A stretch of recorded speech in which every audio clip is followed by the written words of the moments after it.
Welcome back to the Centre Half Bench podcast. It's the last round before the finals. The finals are coming up. Home and Away is officially done. The real end of the season. This is where the teams step above. Anyway, let's get into it. All right, let's kick us off, Joe, with our big stories. Big stories is a segment we brought in a couple of weeks ago where we just talk about the biggest headlines of the season so far. Obviously, the home and away season has ended, and we're going into finals time. And with finals time coming along, they have released the fixtures: Port versus Cats, Lions versus Tigers, Eagles versus Pies, Saints versus the Dogs. It's gonna be a final series to remember, I reckon. But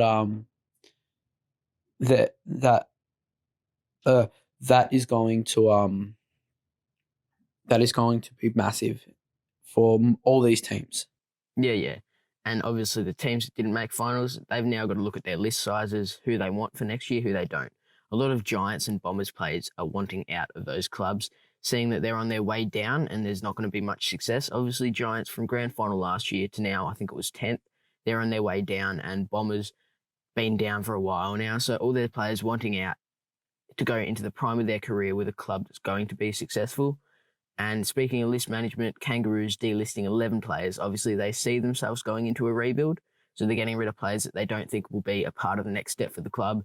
And some of those big names include Majak Daw, Jasper Pittard, and Marley Williams, all very, very viable players.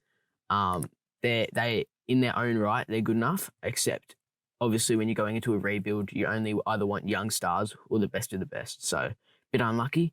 But yeah, how was the first game? Well, like you were saying, Kangas to list 9 players. We're going to start off with the North Melbourne versus West Coast game. North Melbourne kicked 4 goals, 10-34 against the Eagles, 7 goals, 7-49, with the Eagles beating them by 15 points. Jai Simpkin is looking like he's going to lead them through this rebuild, and he's going to be the centerpiece of that team, which, in my opinion, is a very good player to have. And you mentioned stepping up and centerpiece. Obviously, Josh Kennedy injured, hurt his ankle pretty early in the game, and Oscar Allen stepped up with no JK and kicked 3 goals, I'm pretty sure. So it's good to see for the Eagles, even without JK, they still got Darling, Allen. They've got players that can step up in that forward line, which is a good sign. They're a very, very deep team, the Eagles, and I think they're going to be very scary during finals time, like they usually are. And another Eagles player that was very good last year, but on a different team, Tim Kelly. After last week's blinder of a performance, he has dropped off immensely. He hasn't lived up to the player he was brought in to be, the player that we all know he is and what he can be. He's just kind of being a very, very good role player, which any other player in the competition, these are very good stats. But for being a superstar in the competition last year, possible Brownlow winner last year to average AFL player for the Eagles, it's a bit of a downgrade, and you just kind of wonder about the move. Yeah, and obviously the next game, Saints versus Giants. Both of them fighting for a spot in the 8. Saints, if they win this, they're confirmed in the 8, whereas Giants, they have to rely on other results. Saints getting up by 52 points and an absolute demolishing of the Giants. Jack Steele, once again, amazing. 2 goals, 18 disposals, prime for his first final series. And speaking of the young players in Steele, Heath Shaw. Obviously, Giants going down. He's 35, 36. You've got to wonder, is this his last game? Obviously, if it is, he'll announce his retirement pretty soon. But if he does play next year, I see him being in and out of the side, not because of form, but because they will choose younger players over him if they're not doing as well. Yeah, definitely. He's on the older end, and you can't deny he's had a great career, premiership player with the Pies, and obviously last year runners up against the Tigers in that grand final. But one thing I want to look at is the Giants scored for the game 3 goals, 12, literally 5 goals. And if we go back and look at the Carlton game, Carlton versus Giants game, they kicked 1 goal, 9 in the first half. Their goal kicking is starting to show, and it's just it just makes you wonder, how are they going to get out of this slump, especially with players wanting out? Yeah, obviously, they've got now an off-season, pre-season. Their season's done, so they'll go rejuvenate and then come back next year to go bigger and better. But part of that inaccuracy would be when you've got blokes like Jake Riccardi, obviously a young bloke. Obviously, he's not too set, not too confident. And you've also got blokes like Jeremy Cameron who are out of form, possibly being traded or going to another club. He's pretty down on confidence, so they miss shots and then all the other players in their team start to miss, and it's just contagious. So it's a bit like the Brisbane Lions, except the Brisbane Lions have slowly turned that around. Yeah, definitely. It's there's questions that have to be raised around the footy club. But anyways, let's get into another team that is collapsing and another game. Bombers versus Melbourne. We're not talking about the Melbourne collapsing. We're talking about the Bombers, just to reassure everyone. Because the Bombers, a season full of hope, but kind of just ended in disaster with such a strong start. And Dylan Shield looking like a Brownlow medalist contender. He's just kind of hit a brick wall and just hasn't been able to get over that hump after that suspension. Yeah, and obviously during the week, Jordan Ridley got named as the best and fairest. Credit to him, an amazing season he's had, and he's turned around. He's really announced himself this year. But you look into the previous years, he's played 9 games in his career up to this season. To then go on and win a best and fairest, you've got to wonder what the other players are doing. And like it just shows where that club is at when a bloke that's barely played ends up winning your best and fairest. Like not even rising stars do that. But credit to him, he's done well. But yeah, it leaves some questions. Yeah, well deserved. And we're going to look at Jaden Hunt and Bailey Fritsch. I think that's how you pronounce his last name, sorry. But Jaden Hunt, 4 goals straight, and Bailey Fritsch, 3 goals for, combining for 7 goals for out of the D's, 10 goals 8, which is crazy to think of that only there was only 3 other goal scorers for the game that weren't Jaden Hunt or Bailey Fritsch. And if Fritsch is putting maybe 2 of those points into goals, it would have been even more, I reckon, than just a 19-point win. I reckon it possibly could have been upwards of 33, 35 plus points. And at 3/4 time, there was an incident between Jaden Hunt and Christian Petrarca. I think it was Christian Petrarca grabbed Hunt's ass, and like, I guess it's a bit of casual banter sort of thing, but Max Gawn's come out and said it's not acceptable. Being AFL players, you've got to set a role model and all that, which is a very valid point. And yeah, obviously a bit of controversy around that this year between the Richmond players and now Gawn and Hunt and Petrarca. So that'll probably that will change in the upcoming years. But yeah, a little sour note to the end of a season that wasn't as good as it could be. Let's get on to the Crows versus Tigers game. And we're going to kick it off with congratulations to Tex Walker for breaking Tony Modra's goal-scoring record and now becoming Adelaide's leading goal kicker of all time with 441 goals. A very, very good achievement on his behalf. And the Crows officially crowned the wooden spoon. If they won this game, they would have jumped ahead of North Melbourne, but obviously the season that's been, they are not going to beat Tigers, and Tigers ended up winning by 44 points. They were clearly too good. Martin had 28 and a goal, and the Tigers cemented that top 4 spot that will put them in a dangerous position come finals. Yeah, they're obviously a very good team. Richmond, we know that. They've won 3? They've won 2 of the last 3, possibly 3 of the last 2 of the 4. last 3. Yeah. And they're a very dangerous team coming finals time. And like you said, like the Crows being crowned wooden spooners, it's the first time in the club's history that has happened. Yeah, and you mentioned a danger come finals. This Lions team could be a danger. Got to sharpen up on a couple of things, but getting an average win by 17 points against the Blues, showing that they can win even when they're not playing their best. Sam Walsh leading the Blues with no Cripps when Cripps has been quiet. Walsh had 31 touches, 21 contested. Recently got named the best young player in the comp, so well deserved from him. Congratulations to him. And speaking of accolades and medals, Lachie Neale almost sealing that Brownlow. Obviously, home and away season's done. No more voting, and he's pretty much got it. Yeah, I don't see anyone passing him. We've obviously said players looking like Brownlow type players. I think the only person that can come in contact with him is Travis Boak, because obviously winning team, best player on that team. But that's up for another conversation, I reckon.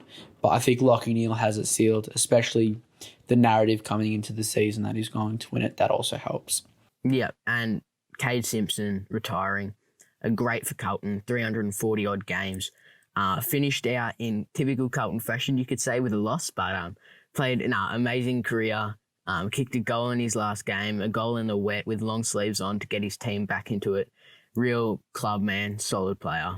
Congratulations on his career. Yeah, he's been a great and loyal servant to that club. So, probably a bit sad that he went out on a loss, but what can you do? You can't get everything. You can't get everything right. Yeah, I think it's time for Footy Stocks. Yeah, so if you're new to the channel, Footy Stocks is our main segment where we talk about something we like the look of, that we want to buy stocks in, something we're not too sure about that we want to hold on to, and something we don't like that we want to sell. So on that note, Sash, what are you buying into? I think the Tigers are repeating. They've shown that they're very good. They're like very, very good.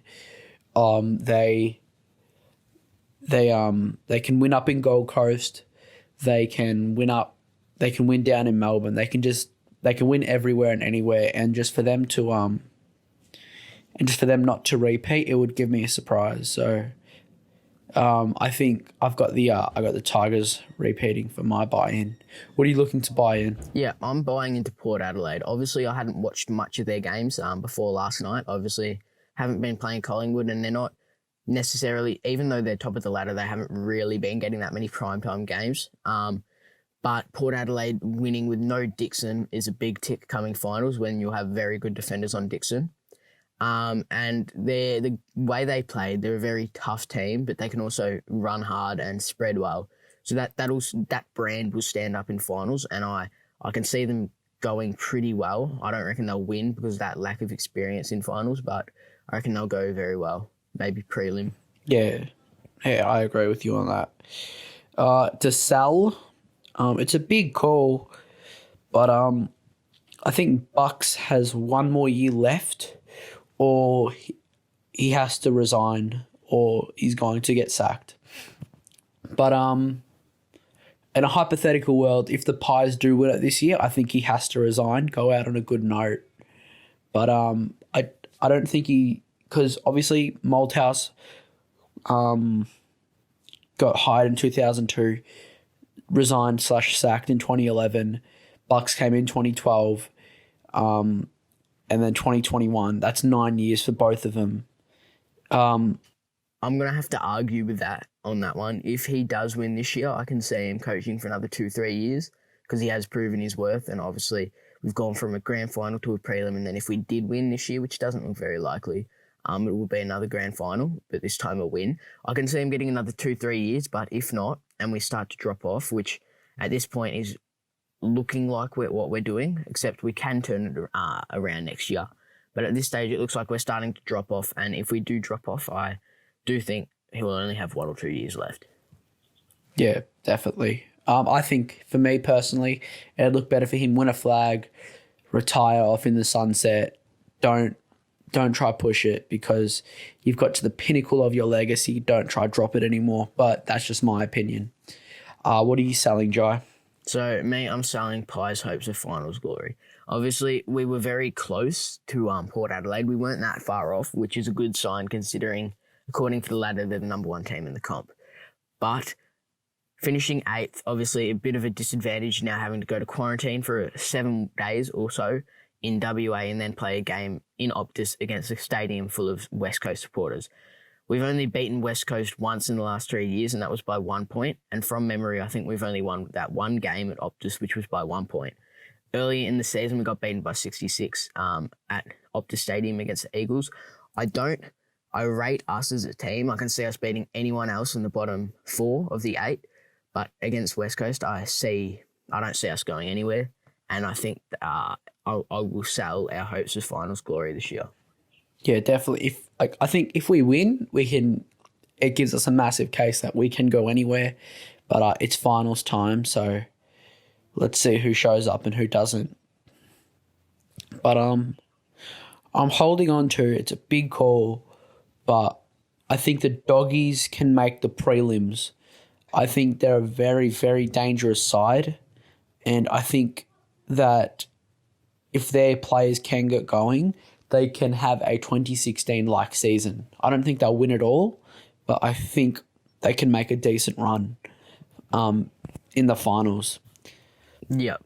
For me, I'm holding on to the Lions. I'm not too sure about them. Obviously, we mentioned having that narrow win against the Blues. I think it was win by 16, 15 points, and they kicked, what was it, 3? I think it was 5 goals or something in the second quarter. So most of the 3 or 5 goals in the second quarter, most of their goals coming from one quarter, and then the Blues fighting it back. In all honesty, I would give Collingwood more of a tick than Lions this week. And considering Lions are second and going into a finals campaign, I'm holding on to them. They can do damage, but I'm not convinced yet. Yeah, they're definitely up in at the Gabba, so that also gives them a bit of a home ground advantage. But I think it's going to end footy stocks for this week. And Jai, let's get back into the games. Yeah, Hawks versus Suns. The Suns, a pretty promising season, obviously dropping off heaps towards the end. Hawks getting over them by 51 points in what was a disappointing game for the Suns, but the Hawks did have plenty to play for, obviously farewelling 2 of their premiership heroes from from their 3 premierships. Paul Pelopolo and Ben Stratton getting a send-off, 3 goals to Poppy, and Stratton doubling his career tally of goals, kicking 1 of his 2. And yeah, Sexton once again huge with 3 goals. But yeah, what do you reckon of this game?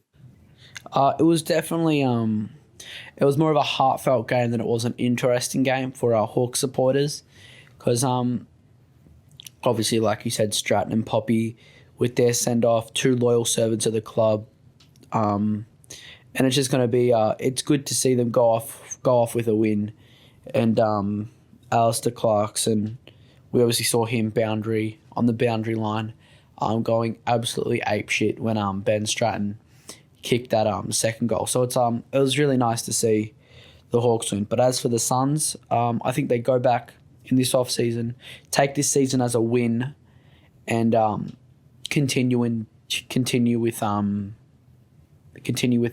potential that they've got for next year. And Gunston, 4 goals to still a star for the Hawks. I reckon they hold on to him. They could trade him for a number 1 draft pick, but I reckon they hold on to him and build their rebuild around him. Him and Warple, pretty much. Gunston kicked 31 goals for this season, so very, very good season from him. And yeah, he's still as good as a player as he ever has been. Yeah, I don't think you build the rebuild around him. I think he will help. He'll be helpful during the rebuild, but he'll definitely have a major role in helping the upcoming players for that team.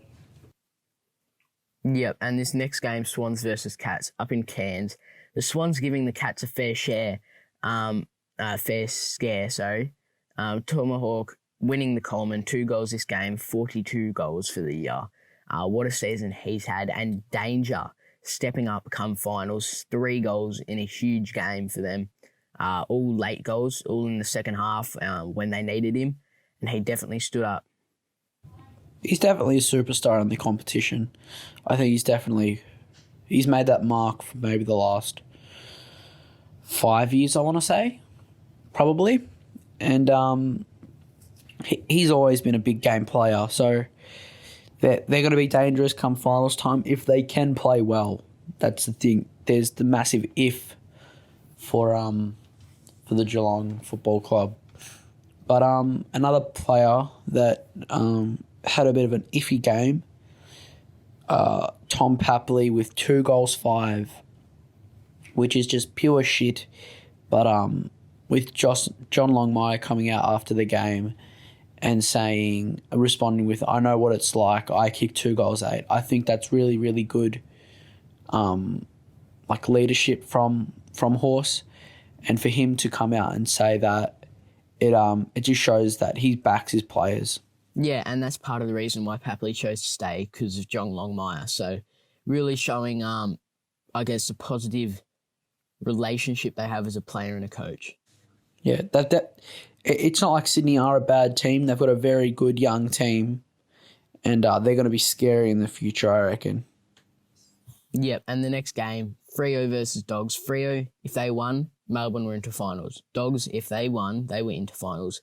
Dogs winning by 5 goals in the end, securing that final spot, 7th on the ladder, playing St Kilda in the first week of finals. Tim English, huge, with 2 goals and 14 touches, and Libba, 41 pressure acts, 25 disposals.